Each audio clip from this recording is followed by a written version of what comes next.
दोस्तों, गुजरात विधानसभा के जो पहले चरण का चुनाव समाप्त हो गया है, अगला चरण होगा। बड़ी गहमा गहमी के साथ हुआ है। हमारे प्रधानमंत्री मोदी जी ने किलोमीटर्स लंबे जुलूस निकाले और निकाल रहे हैं वो, क्योंकि अभी पहले फेज़ का मतदान हो गया है। लेकिन इसमें अगर देखा जाए कि पहले फेज़ के मतदान में जो पिछली बार से कम मतदान हुआ है इस बार। अब इसमें देखना ये है कि किसका फ़ायदा होता है, किसका नुकसान होता है कम मतदान में। पहले चरण में कच्छ, सौराष्ट्र और दक्षिण गुजरात के 19 जिलों के 89 सीटों पर मतदान हुआ है।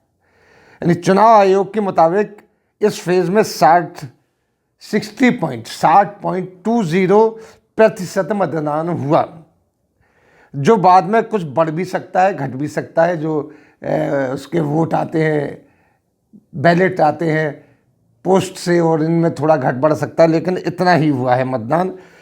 क्योंकि जिन 89 सीटों पर अभी तक मतदान हुआ 2017 में, इन पर 67.23% मतदान हुआ था। इस बार अगर 1-2% वोट बढ़े भी तो इतना नहीं हो पाएगा जितना पिछली बार हुआ था। पहले चरण के जो अब तक के मात्र में जो आंकड़ों को देखें तो सबसे ज़्यादा तापी जिले में निजार सीट पर 77.87% मतदान हुआ, जबकि उससे कम कच्छ जिले के गांधीधाम सीट पर 39.89% मतदान हुआ है। ये पोजीशन है। अब इसमें देखा जाए तो कांग्रेस के लिए पहला चरण अहम क्यों है।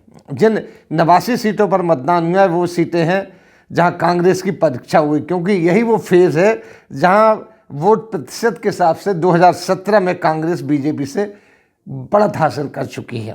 अगर हम 2017 के विधानसभा चुनाव के नतीजे देखते हैं तो पता चलता है कि बीजेपी ने 48, कांग्रेस ने 38 और बीटीपी ने 2 सीटों पर यहाँ से जीत दर्ज की थी।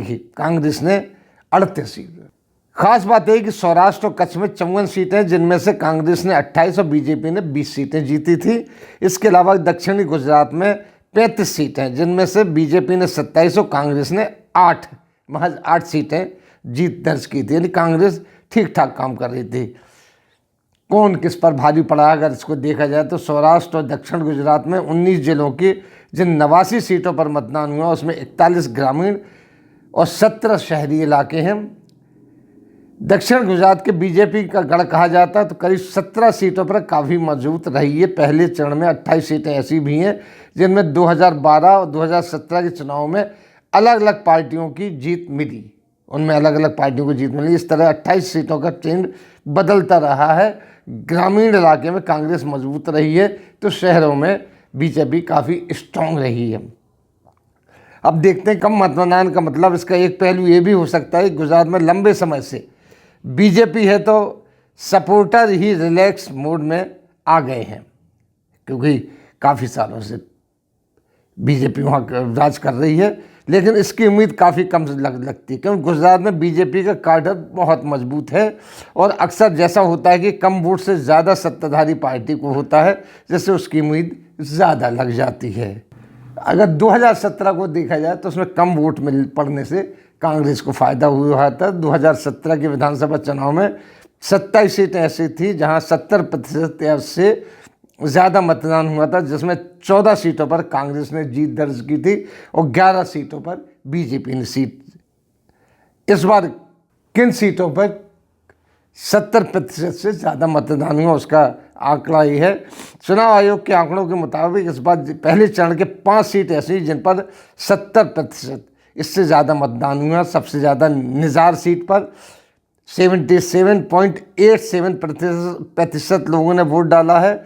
झगड़िया में 77.65% और कपराड़ा में 71.36% और बसंदा में 70.62% लोगों ने वोट डाला है। हालांकि अभी फाइनल आंकड़े आने के बाद कुछ बदलाव हो सकता।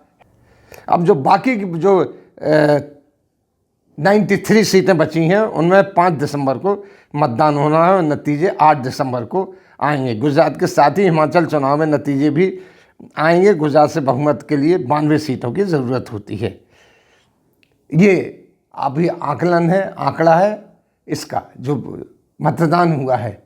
अब आगे जो रिजल्ट आएंगे उसके बारे में हम आगे बात करेंगे। इसी के साथ हम आपसे लेते विदा। अगले अंक में फिर हाजिर होंगे, तब तक के लिए दीजिए इजाज़त।